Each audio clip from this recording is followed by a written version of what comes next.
신약성경 마가복음 6장 1절에서 6절까지의 말씀입니다.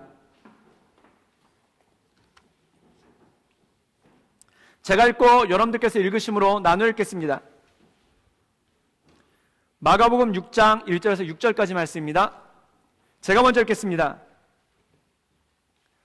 예수께서 거기를 떠나사 고향으로 가시니 제자들도 따르니라. 안식일이 되어 회당에서 가르치시니 많은 사람이 듣고 놀라 이르되 이 사람이 어디서 이런 것을 얻었느냐? 이 사람이 받은 지혜와 그 손으로 이루어지는 이런 권능은 어찌 됨이냐? 이 사람이 마리아의 아들 목수가 아니냐? 야고보와 요셉과 유다와 시몬의 형제가 아니냐? 그 누이들이 우리와 함께 여기 있지 아니하냐 하고 예수를 배척한지라.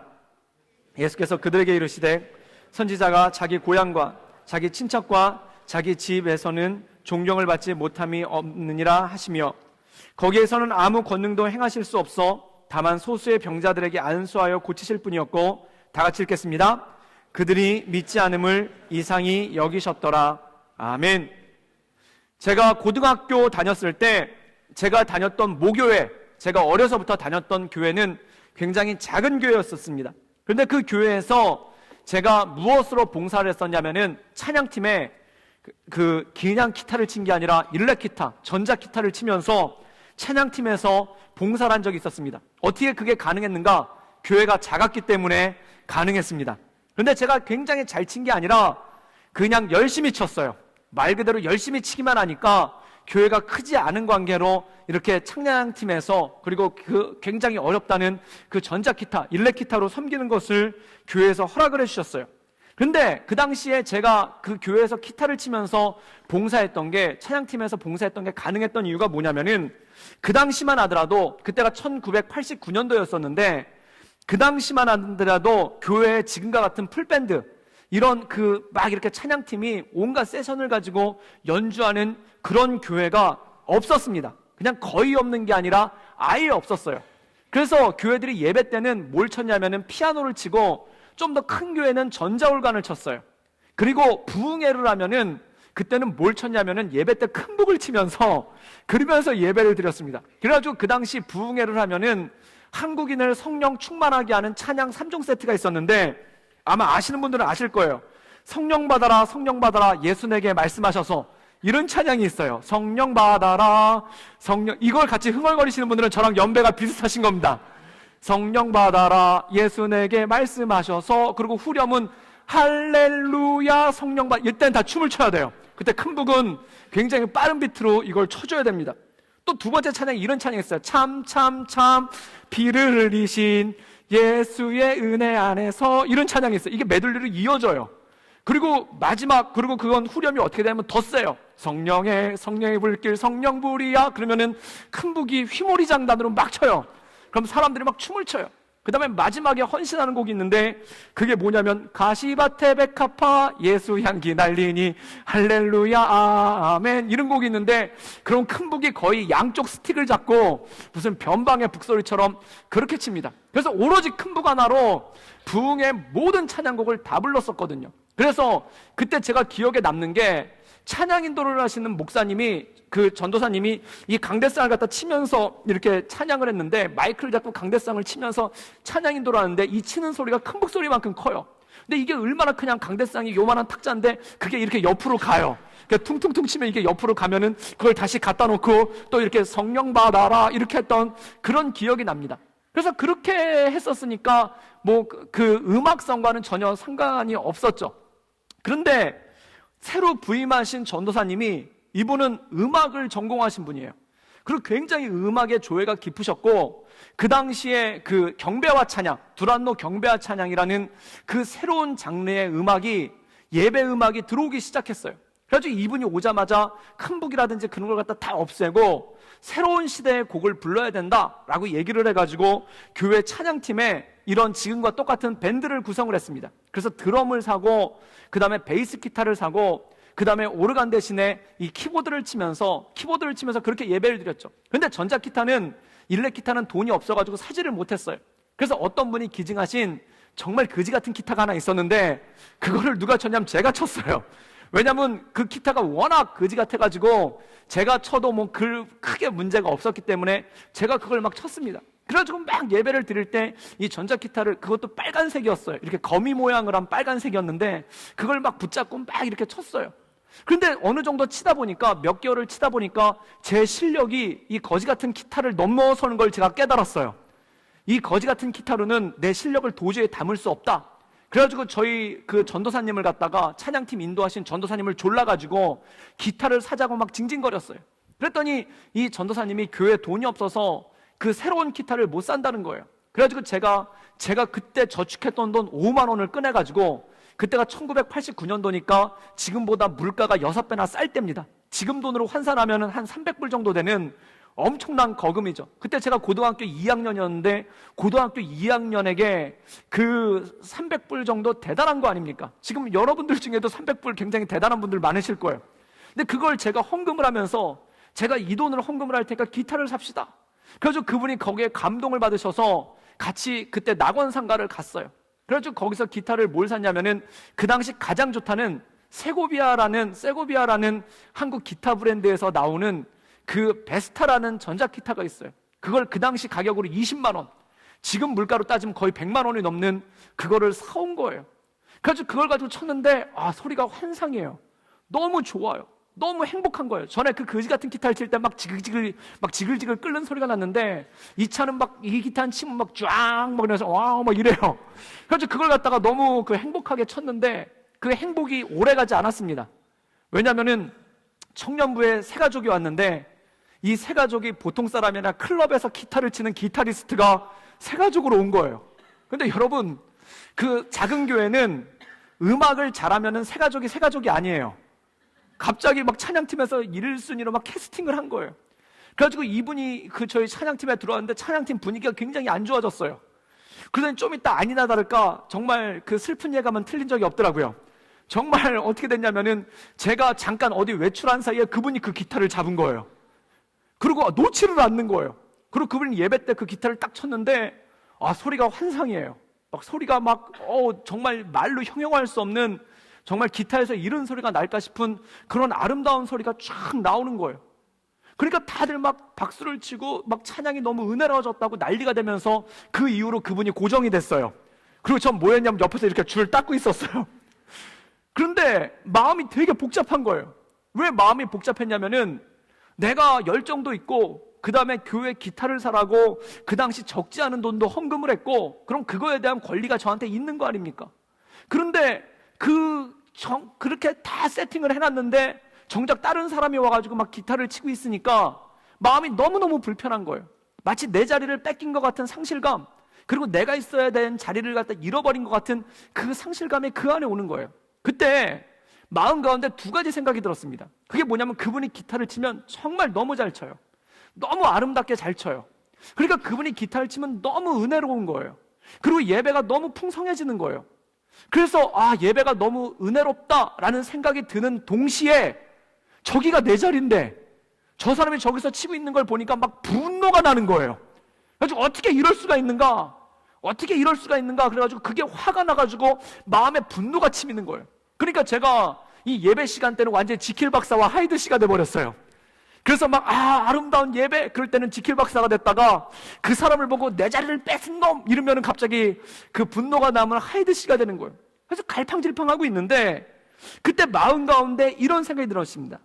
내가 무엇을 택해야 되는가? 예배자로서의 기쁨인가? 아니면 빼앗긴 자로서의 상실감인가? 이 예배에 참여를 했는데 그가 치는 아름다운 기타 소리를 들으면서 정말 예배의 자리로 깊이 나가는 예배자가 될 것인가? 아니면 저놈이 내 자리를 뺏었는데 라는 그 분노 가운데 상실감을 느끼는 그런 상실자가 될 것인가? 그것이 중요하다는 것입니다. 근데 중요한 것이 있습니다. 무엇을 택하느냐에 따라서 교회 분위기가 틀려지는 거예요. 내가 예배자로 서면은 교회가 편안해져요. 그런데 내가 저놈이 내 자리를 뺏었는데 라는 분노를 폭발하고 그 분노자로서 서게 되면은 교회가 힘들어지고 공동체가 어려워지더라는 것입니다. 사랑하는 여러분, 중요한 것입니다. 교회에서 원래부터 나쁜 사람 없습니다.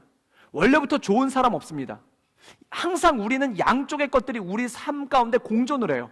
이것인가 저것인가, 예배자로 살 것인가 분노자로 살 것인가, 그 두 가지가 내 삶 가운데 존재를 하는데 무엇을 택하느냐에 따라서 그의 인생이 달라지고 무엇을 택하느냐에 따라서 그의 인생의 길과 방향성이 달라진다는 것이죠.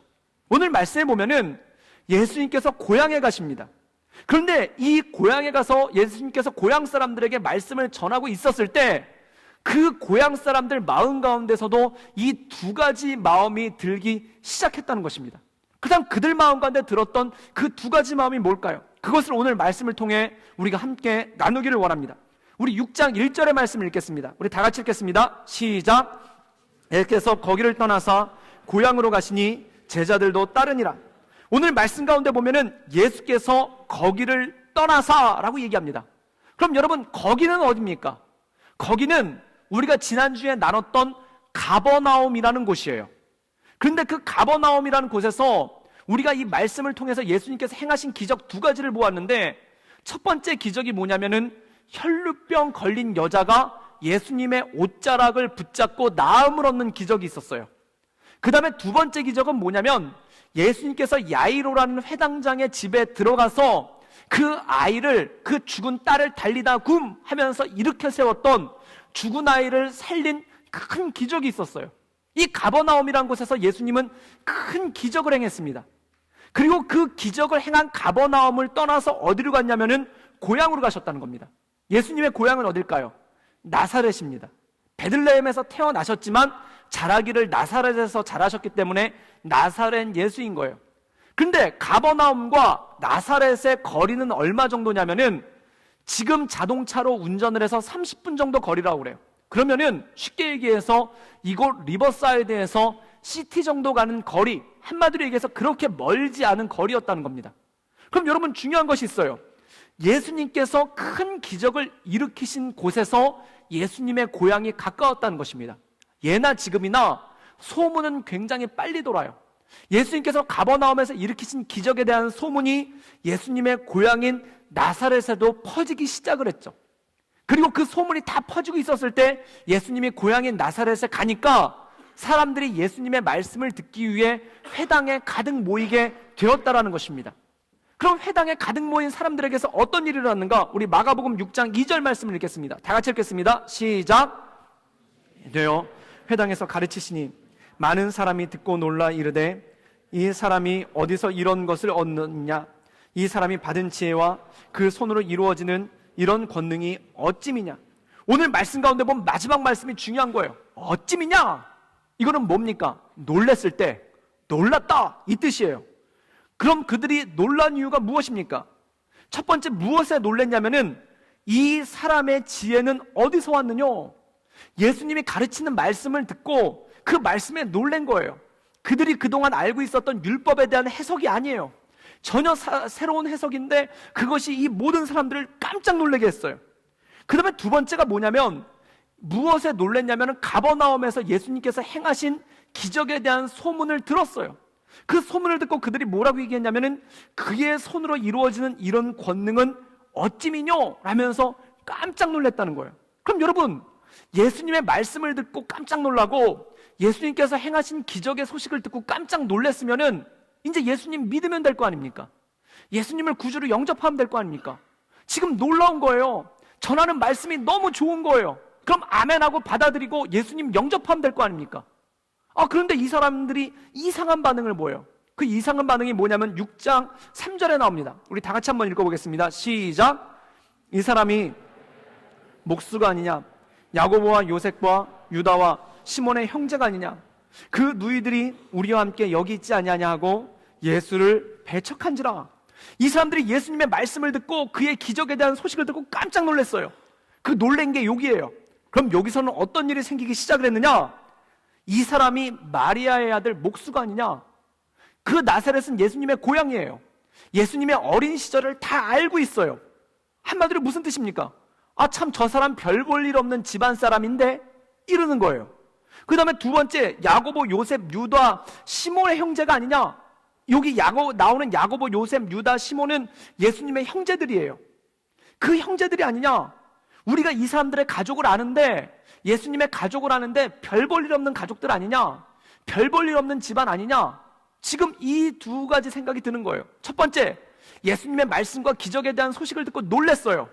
그런데 여기서는 어떤 일이 생기냐면 저 사람 별 볼 일 없는 집안 사람인데, 저 사람 가족들 별 볼 일 없는 사람인데, 이 두 가지 마음이 있는 거예요. 제가 전에 먼저 교회 청년부를 섬길 때 한 번은 큰 집회가 있었습니다. 그런데 그 집회 때 특별 순서를 인도하기 위해서 굉장히 유명한 CCM 가수가 한 명 왔어요. 그런데 저는 그 CCM 가수를 굉장히 잘 알아요. 왜냐하면 그 사람이 제 대학교 2년 후배예요. 제가 3학년일 때 그 친구가 1학년으로 들어왔어요. 그리고 제가 군대 갔다 오고 난 다음에는 1년 정도 같이 학교를 다녔었어요. 그런데 거의 그러고 난 다음에 학교 졸업하고 10년 만에 만난 거예요. 그런데 그 10년 동안에 저는 목사가 됐고 이 사람은 CCM 가수가 됐더라고요. 그래가지고 저희 교회에 초청을 받아가지고 찬양을 특송을 부르러 온 거예요. 근데 그 사람이 무대에 걸어 나오는데 제가 깜짝 놀랐습니다. 왜냐면 학교 다닐 때는 분명히 저보다 키가 작았어요. 근데 걸어 나오는데 저보다 키가 큰 거예요. 순간적으로 깨달았어요. 키높이 구두를 신었구나. 그걸 깨달았어요. 근데 그걸 모르는 사람들은 막 멋있대요. 박수를 쳐요. 훤칠하다고, 잘생겼다고 막 그러면서 막 칭찬하는 거예요. 근데 저는 그걸 보면서 코웃음을 쳤어요. 애쓴다 애써. 그래, 세상 살기가 만만치 않지. 이러면서 저는 옆에서 비웃고 있는 거예요. 게다가 그 사람들을 바라보면서 막 사람들이 너무 멋있대요. 그리고 진짜 멋있는 CCM 가수 중에 한 명이었어요. 근데 저는 코웃음을 쳤어요. 왜냐면은 그의 과거를 알고 있어요. 10년 전에 학교 다닐 때 되게 지저분했어요. 그리고 몸에서 막 쉰내가 났어요. 굉장히 오래 묵은 냄새가 나던 그런 형제예요. 막 몸에서 치즈 냄새가 나는 뭐 그런 형제예요. 그 다음에 굉장히 꼬질꼬질하고, 그리고 양말을 신는데 양말을 하루에 한 번씩 갈아 신는 게 아니라 양말을 갖다 하루에 이렇게 한 번 신었다 뒤집어서 한 번 신는 놀라운 재활용의 능력을 가지고 있는 그런 형제였어요. 굉장히 세상에 그 공해를 싫어해서 빨래로 물이 오염될까봐 자기 몸의 모든 더러운 것을 안고 사는 그러한 헌신대 형제였어요. 냄새도 나고 굉장히 꼬질꼬질하고 머리는 언제 감았는지 알지 못했던 걔가, 그리고 키도 나보다 작았던 걔가 CCM 가수라고 키높이 구두를 신고 아슬아슬하게 저한테 나타나는데 환해져서 나타나는 거예요. 그리고 다른 사람들은 막 박수를 치면서 멋있다고 그래요. 근데 저는 팔짱을 끼고 코웃음을 쳤어요. 자식 애쓴다 애써 막 이러면서 막 코웃음을 쳤어요. 그리고 그가 찬양을 부르는 거예요. 찬양을 부르는데 그 찬양이 너무 은혜롭고 너무 아름다워서 사람들이 아멘을 하고, 한쪽에서는 따라 부르기도 하고, 정말 어떤 약간 맛이 간 자매들은 이렇게 휴대폰에 후레쉬를 켜가지고 그걸 또 막 흔들기도 하는 여러 가지 주책들을 부리기 시작했어요. 그리고 어떤 사람은 너무 그 찬양이 은혜롭다 막 울기도 했어요. 그런데 저는 그 찬양을 듣다가 갑자기 그 CCM 가수 제 후배를 보니까 마음 가운데 이런 생각이 나는 거예요. 제 학교 다닐 때 맨날 지각하고, 또한 공부도 되게 못하고, 맨날 빌빌거리면서 다니고, 맨날 자매들 뒤만 졸졸졸 따라다녔던 그게 기억이 났어요. 그래가지고 그 친구는 수업 시간에 교실 안 들어오고 맨날 뒷동산에 가서 기타 치면서 노래 불렀거든요. 진짜 배짱이었어요. 그런데 그 기억이 머리 가운데 막 드는 거예요.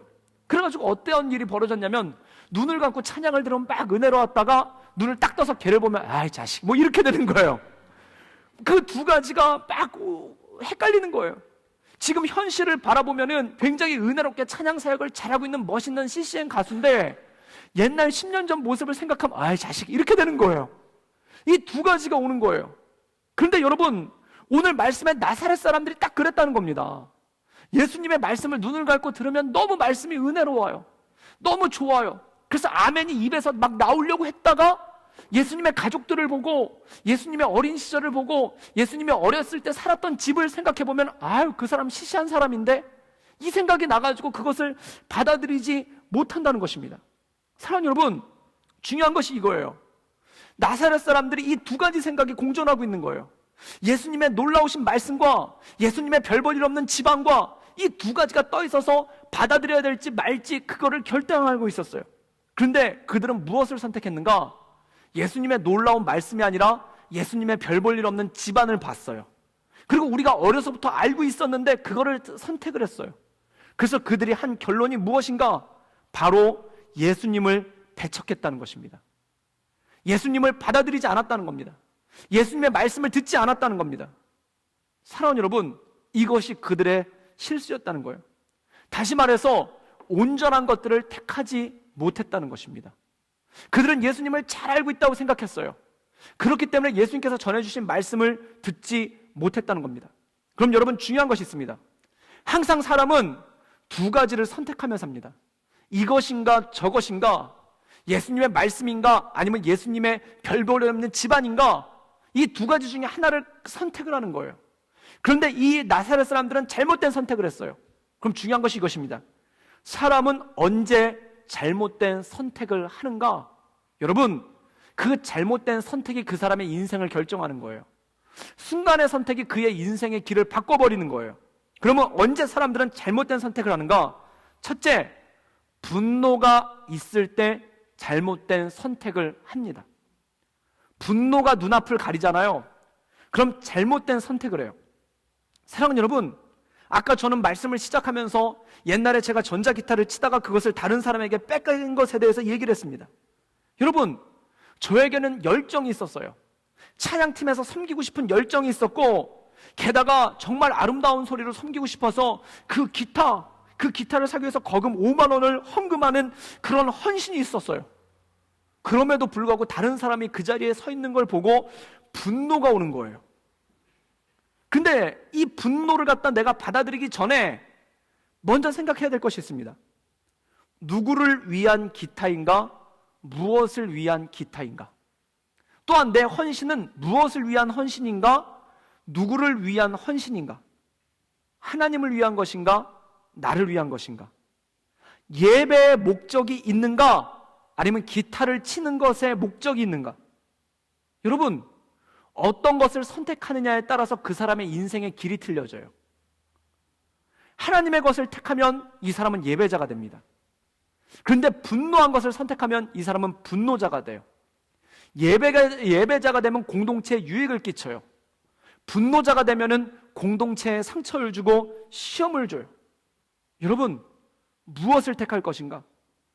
분노가 왔었을 때 무엇을 택할 것인가? 예배의 길을 택할 것인가? 분노의 길을 택할 것인가? 예배자는 하나님께 영광을 돌리고 공동체에 유익을 주는 사람입니다. 그런데 분노자는 공동체를 어렵게 만들고 자기를 벼랑 끝으로 몰아가요. 사랑하는 여러분, 분노자가 아닌 예배자가 되기를 주님의 이름으로 축복합니다. 그런데 분노가 막 치밀어 왔었을 때 조심해야 될 게 있어요. 누구를 조심하냐면은 내 옆에서 분노를 부추기는 사람을 조심해야 돼요. 내가 막 화내고 분노할 때 두 종류의 사람이 있습니다. 내 분노를 가라앉히는 사람이 있고 내 분노를 끌어오르게 하는 사람이 있어요. 여러분, 기타 치던 자리에서 밀려나고 속상해하고 있는데 그때 제 친구가 하나 와서 이렇게 얘기를 했어요. 뭐라고 얘기를 했냐면은, 이건 말이 안 돼. 그동안 네가 기타를 열심히 치고 게다가 헌금까지 했는데, 걔는 헌금이란 말도 안 썼어요. 네가 돈까지 투자를 했는데 지금 아무리 그 사람이 잘 쳐도 그렇지 어떻게 거기 다른 사람이 있을 수 있느냐? 너 되게 속상하겠다. 나 같으면 못 참아. 이렇게 얘기하는 친구가 있었어요. 이런 건 따지고 넘어가야 돼. 여러분, 이런 사람 조심해야 됩니다. 내 편인 것 같아요. 걔 얘기 들으면 속이 시원해요. 나를 지지하고 나를 밀어주는 사람이에요. 근데 가만히 보면 나를 지금 벼랑 끝으로 밀고 있는 사람입니다. 나를 벼랑 끝으로 던지고 있는 사람이에요. 여러분, 세상에서 가장 조심할 사람이 누구냐면은 내가 분노했을 때 내 편 들어주는 사람이에요. 여러분, 내가 막 분노했을 때 나를 진정시키는 사람이 있어요. 참아. 그래도 넌 참아야지. 라고 얘기하는 사람 소리를 들으면 막 더 화를 내는 경우가 있어요. 왜 내 편은 아무도 없는 거냐? 막 이렇게 얘기할 때가 있어요. 여러분, 그 사울이라는 사람이 다윗에게 굉장히 분노를 했어요. 그때 옆에서 사람들이 말렸어요. 말렸던 사람들은 누구입니까? 다 사울을 사랑했던 사람들이에요. 그런데 사울 옆에서 그 분노를 폭발시켰던 사람들이 있어요. 그 사람들은 누구였는가? 사울 왕을 다 망하게 했던 사람들이었어요. 여러분, 옆에서 내가 분노하고 있을 때 내 편 들어주는 사람들이 내 편이 아니에요. 나를 벼랑 끝으로 밀고 있는 사람이에요. 제가 그때 그 친구를 바라보면서 이렇게 얘기를 했어요. 마귀야, 내 뒤로 물러가라. 이건 제가 욕을 한 게 아니라 예수님이 하신 말씀이에요. 베드로한테 예수님이 십자가를 져야겠다라고 말씀하니까 그때 베드로가 예수님 편 들어주는 것처럼 얘기했어요. 주님, 절대 그런 일이 일어날 수 없습니다. 그때 예수님이 이런 말씀하셨어요. 마귀야, 내 뒤로 물러가라. 여러분, 그땐 그렇게 선포하셔야 돼요. 제가 그때 그 친구 말을 들었으면은 그래가지고 따질 거 따지고, 그리고 여기서 내가 그 헌금한 원 5만 원 내놓으시오 막 이러고 난리를 쳤으면 어떻게 됐을까요? 저는 그 이후로 교회 못 다녔을 거예요. 그리고 그 이후로 교회 못 다녔으면은 지금 목사가 안 되고 어디서 뭐 하고 있는지 모를 거예요. 아마 한국 경동시장 어딘가에서 약 팔고 있을 것 같아요. 막 이렇게 약 막 이러면서 막 약 팔고 있을 것 같아요. 근데 다행히도 그때 그 친구의 말을 안 들었어요. 사단아, 물러가라! 그리고 주님의 것을 받아들이기로 했어요. 예배자가 되기로 했어요. 사랑하는 여러분, 여러분들에게 분노가 끌어올리는 일이 있었을 때 잘못된 선택을 하지 않기를 주님의 이름으로 축복합니다. 여자친구랑 헤어졌어요. 그런데 옆에서 위로하는 친구가 있어요. 괜찮아. 진짜 친구예요. 여자친구랑 헤어졌어요. 근데 옆에서 분노를 부추기는 친구가 있어요. 그동안 선물했던 걸 다 받아내! 막 이러면서 분노를 부추기는 친구가 있어요. 그거 안 되는 거예요. 남자친구랑 헤어졌어요. 괜찮아. 이게 진짜 친구예요. 그런데 막 술을 사주면서 그 집 앞에 가서 들어 누라고 하는 그런 친구 있어요. 그때 이렇게 외치세요. 사단아, 물러가라. 그는 절대 내 편이 아니에요. 여러분, 분노가 일어났었을 때 사람은 잘못된 선택을 하기 딱 좋습니다. 그때 택해야 되는 거예요. 무엇을 택해야 되는가? 무엇을 택해야 되는가? 그때 기준은 이것입니다. 하나님이 기뻐하시는 것은 무엇인가? 마음을 캄다운 시키고 이걸 먼저 생각해야 돼요. 하나님이 기뻐하시는 것은 무엇인가? 하나님께 영광을 돌리는 건 무엇인가? 그 두 개를 생각하세요. 그러면 분노를 이길 수가 있습니다. 옆에 계신 분들에게 축복해 주시길 바랍니다. 딱 보시기에 이렇게 눈에 분노가 이글이글 타오르는 것 같은 분이 있으면 손을 꽉 잡고 말씀을 하세요. 이렇게 축복해 주세요. 하나님이 기뻐하시는 것을 택하세요. 하나님께 영광을 돌리는 것을 택하세요. 그러면 진정이 되는 거예요. 하나님이, 어떤 사람, 이런 사람 있어요. 가서 승질내고 회개하라고. 진짜 나쁜 인간이에요. 가서 깽판 부리고 회개하라고. 정말 나쁜 인간이에요. 그런 사람은 아예 그냥 얼굴도 쳐다보지 마세요. 선악과 따먹는 거랑 똑같아요. 하나님이 뭘 기뻐하는지 생각하면 진정이 됩니다. 여러분, 잠언에서는 이런 말씀이 있습니다. 분을 내는 것으로는 하나님의 일을 이룰 수 없다. 정말 그렇습니다. 분노 상태에 있어서 내가 선택한 것은 절대 나를 옳은 길로 이끌지도 않고 하나님께서 원하시는 길로 나를 만들어가지도 못합니다. 그럼 두 번째, 어떨 때 잘못된 선택을 하는가? 다 안다고 생각할 때 그때 잘못된 선택을 합니다. 여러분, 나사렛 사람들이 예수님을 믿지 않고 배척한 이유가 뭔가요? 그들은 예수님에 대해서 다 안다고 생각을 했어요. 예수? 우리는 그 사람을 이 동네에서 30년 동안 봐왔어. 어린 시절부터 크는 것까지 다 봐왔어. 우리는 30년 동안 그를 알아.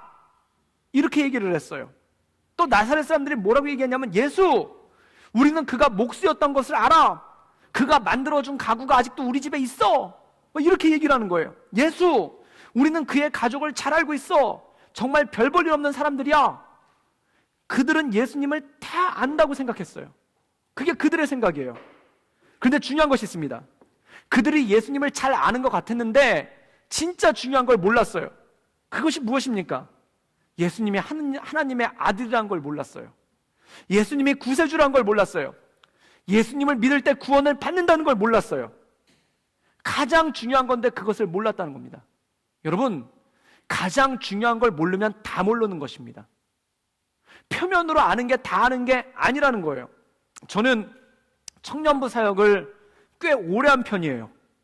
벌써 10년 넘게 청년부 사역을 하고 있습니다. 제가 2003년도부터 청년부 사역을 시작을 했는데 풀타임으로 파트타임으로 한 건 조금 더 되고요.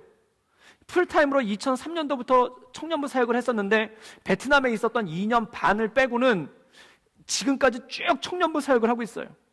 그동안 기획하고 주관하고 그 다음에 그 여러 가지로 준비했던 수련회와 청년 집회가 50개가 넘어요. 그 다음에 아우리치 전도여행을 기획하고 참여한 건 100회가 넘어요. 한마디로 말해서 경험이 엄청나게 많아요. 그런데 내가 이렇게 경험이 많다고 해서 청년 사역을 잘 안다고 생각하면은 저는 반드시 잘못된 길을 택할 거라는 겁니다. 여러분, 제가 청년 사역을 처음 했을 때가 2003년도였어요. 그때 초등학교 10살이었던 그때 10살이었던 분들이 지금 여기 청년부라고 알고 앉아 계세요. 제가 곰곰이 생각해 보니까 여기 계신 분들의 일부 분들은 아마 굉장히 많은 분들은 그분들보다 그분 부모님과 세대 차이가 더 안 나요. 저희 딸이 4년 있으면 청년부 옵니다. 그 전까지는 청년부 빨리 끝내려고 그래요. 저희 딸이 청년부 오기 전에 빨리 끝내려고 그래요. 여러분들의 지금 182에 속해 계신 분들이랑 저희 딸이랑 나이 차이가 4-5살 차이밖에 안 나요. 그런데 182에 계신 분들이랑 저랑은요 나이 차이가 20년이 더 나거든요. 그리고 여러분들 부모님이랑 저랑 몇 살 차이가 안 나요. 그래서 제가 지금 굉장히 심각하게 기도하고 있어요. 여기서 청년 사역 안다고 했다가는 망하겠구나, 그런 생각이 막 들어요. 여러분, 그러니까 더 고민스러워요. 그동안 10년 넘게 청년 사역 해왔는데 그걸 가지고 나는 청년 사역을 잘한다, 청년부에 대해서 잘한다라고 생각하면 저는 분명히 실수할 거예요. 왜냐하면 바뀐 걸 모르는 거예요. 여러분, 여러분이 세상을 잘한다고 생각하십니까? 그럼 여러분 반드시 실수합니다. 여러분들께서 호주 사회를 잘한다고 생각하십니까? 그럼 여러분들 반드시 실수하실 거예요. 여러분들이 교회를 잘한다고 생각합니까? 그럼 반드시 실수할 거예요. 여러분이 청년부를 잘한다고 생각합니까? 그럼 반드시 청년부에서 실수하실 거예요. 그리고 여러분들이 수련회를 잘한다고 생각하십니까? 그럼 반드시 실수할 거예요. 제가 보니까 수련회 참석 안 하시는 분들 중에 시간이 있는데도 참석 안 하시는 분들이 있어요. 왜 참석 안 하십니까? 라고 물어보면 속에서 이렇게 얘기할 거예요. 겉으로는 언론 발표는 이런 거예요. 시간이 없어서요, 이거예요. 근데 속에는 청년부 수련회 다 그렇죠 뭐, 교회 사람들 다 그렇죠 뭐, 그거예요. 여태까지 수련회 막 수십 번도 더 가봤는데 다 뻔하고 뻔하다는 거예요. 여러분, 그러면 실수예요. 거기서 하나님께서 어떤 걸 부어주실지 어떻게 알겠습니까? 또 이런 거예요. 당신이 당신 여자친구를 잘한다고 생각하잖아요. 내 여자친구는 내가 잘 알아. 그럼 반드시 실수예요. 그리고 내 남자친구는 내가 잘 알아 라고 얘기하면 그 사람도 반드시 실수예요. 더 큰 실수가 뭔지 아십니까? 나는 나를 잘 알아 라고 얘기를 하면은 그 사람 반드시 실수합니다. 그래서 위대한 철학자 소크라테스는 이렇게 말했어요. 너 자신을 알라. 이 말이 3000년이 지났는데도 왜 명언인 줄 아십니까? 나 자신을 잘한다라고 생각하는 사람은 반드시 실수한다는 거예요. 여러분들, 여러분을 진짜 잘하십니까? 여러분을 진짜 잘한다고 생각하세요? 때로 여러분들 깜짝 놀라잖아요. 나도 모르는 내 안에 뭐가 튀어나올 때 깜짝 놀라잖아요. 나도 모르게 내 안에서 성질 부리는 무언가를 보면 깜짝 놀라잖아요. 나도 모르게 이상한 짓 하고 있는 나를 보면 깜짝 놀라잖아요. 우리는 나를 잘 모릅니다. 여러분, 나를 알기 위해서 사상이라는 거울에 나를 비추는 것이 무엇이냐면 그것이 철학이에요. 그렇다면 나를 알기 위해서 나를 말씀의 거울에 비추어 보는 것이 뭐냐면 그게 바로 신앙이라는 겁니다. 왜 매일같이 기도해야 되는가? 왜 예배해야 되는가? 왜 말씀 봐야 되는가? 여러분, 어제 거울 봤다고 오늘 거울 안 보시는 분 계십니까? 어제 거울 봤다고 오늘 거울 안 보면요, 이분 굉장히 어려운 삶을 살 수 있어요. 교회 올 때 왜 사람들이 자기를 보고 웃는지, 왜 사람들이 자기를 보고 입을 가리는지, 왜 사람들이 자기를 보고 이러는지 알지 못해요. 매일 거울을 봐야 돼요. 제가 가만히 보니까 자매님들은 대놓고 거울을 봐요. 이렇게 거울을 봐요. 형제들은 이렇게 지나가면서 서 있는 거울에 이렇게 지나가다가 이렇게 한번 보고 가요. 그래도 봐요. 그래야 나를 정돈할 수 있는 거예요. 신앙이란 그런 겁니다. 왜 매주 예배 드려야 되는가? 왜 우리가 매일 말씀 보고 기도해야 되는가? 나를 정돈하기 위해서 그렇다는 것입니다. 실수하지 않기 위해서. 사랑하는 여러분, 그럼 실수하지 않기 위해 중요한 것이 무엇일까요? 바로 하나님께 영광을 돌리는 삶을 사는 것입니다. 하나님은 위대하시다. 그리고 나는 연약하다. 이걸 늘 인정하는 것입니다. 여러분, 분노가 치밀어 오릅니까? 회사 다니는 사람들은요, 늘 퇴근하고 이런 얘기를 해요. 회사 관둬야지. 그러다 월급을 한번 받으면 생각이 바뀌어요. 월급날이 가까우면 생각이 바뀌어요. 이번 월급만 받고. 그러면서 여태까지 쭉 다니고 계세요. 회사 관둬야지. 회사 관둬야지. 그럼 여러분, 중요한 게 있습니다. 진짜 새로운 길을 위해서 관두는 건가요? 분노를 감당하지 못하기 때문에 그런 건가요? 어떤 것을 택하느냐에 따라서 그 인생이 달라집니다. 만약 분노가 여러분을 이끌어간다면 그때 마음을 캄다운 하십시오. 그리고 주님 앞에 무릎을 꿇으십시오. 그리고 기도하십시오. 무엇이 하나님이 기뻐하는 일인가? 여러분, 회사를 그만두더라도요, 정말 기분 좋게 그만둬야 돼요. 회사를 그만두더라도 거기 사장님을 길거리에서 마주쳤을 때 인사할 수 있어야 돼요. 그렇게 그만둬야 돼요. 에이! 막 이러고 이상하게 하고 그만두면 안 돼요. 막 컴퓨터 비밀번호 바꾸고 그만두고 막 이러면 큰일 나요. 다시는 안 볼 사람들인 것처럼 욕하고 그만두고 그러면 큰일 나요. 하나님께서 기뻐하는 것이 무엇인지 그것을 생각하고 그 다음에 행동을 해야 된다는 겁니다. 두 번째는 무엇인가? 나는 잘 모른다는 것을 늘 인지해야 돼요. 다 안다고 생각하면 실수예요. 다 안다고 생각하면 넘어져요. 이 나사렛 사람들이 예수님을 영접하지 못한 이유는 다 안다고 생각해서 그래요. 그럼 어떻게 해야 되는가? 날마다 새로운 마음으로, 날마다 새로운 마음으로. 아, 뻔하지 뭐. 아, 그거 뭐 한두 번 해보나? 우리가 뭐 한두 살인가? 그런 말로는 해결될 수 없어요. 수련회 한두 번 가보나, 예배 한두 번 드려보나, 사역 한두 번 해보나, 사람 한두 번 만나보나, 그 얘기를 할 때 실수하고 넘어지는 거예요. 늘 새로운 마음으로, 늘 온전한 마음으로 나갈 때 그때 그 안에 능력이 있는 겁니다. 여러분, 특히 여자분들 화장 아무리 잘해도 거울 보고 화장하잖아요. 거울 안 보면요, 지금 내 얼굴에서 무슨 일이 일어나고 있는지 몰라요. 이게 적절할 때 멈춰줘야 되는지 안 멈춰줘야 되는지 몰라요. 아무리 손끝에 감각이 있어도 거울을 봐야 돼요. 쫙, 그리고 스냅, 터치, 그리고 그 손목에 탁 꺾어 올리는, 예, 그리고 힘을 줘서 50%, 힘을 빼서 50%, 그래서 쳐올리는 딱 느낌. 진짜 눈썹 보면은 그 추사 김정희의 매화 한 폭을 치는 것 같은 그 손끝에 예민한 터치, 그게 있다 하더라도 거울을 봐야 돼요. 그 터치 믿었다가는 이렇게 바보처럼 하고 다닐 확률이 굉장히 커요. 여러분, 화장을 수십 년 했어도 거울은 봅니다. 마찬가지입니다. 잘 안다고 생각하면 생각할수록 말씀을 봐야 됩니다. 잘 안다고 생각하면 생각할수록 하나님을 생각해야 됩니다. 그리고 그물 앞에 나갈 때 그 안에 온전한 권능이 생긴다는 것이죠. 그렇다면 이것을 한마디로 뭐라고 얘기하는가? 바로 예배자의 삶이라고 얘기한다는 겁니다. 뭔가를 선택할 때 무엇이 하나님을 기쁘게 하는가? 무엇이 하나님께 영광을 돌리게 되는가? 그것을 늘 생각하며 나갈 때 우리는 온전한 바른 길로 나갈 수 있는 능력이 있는 것입니다.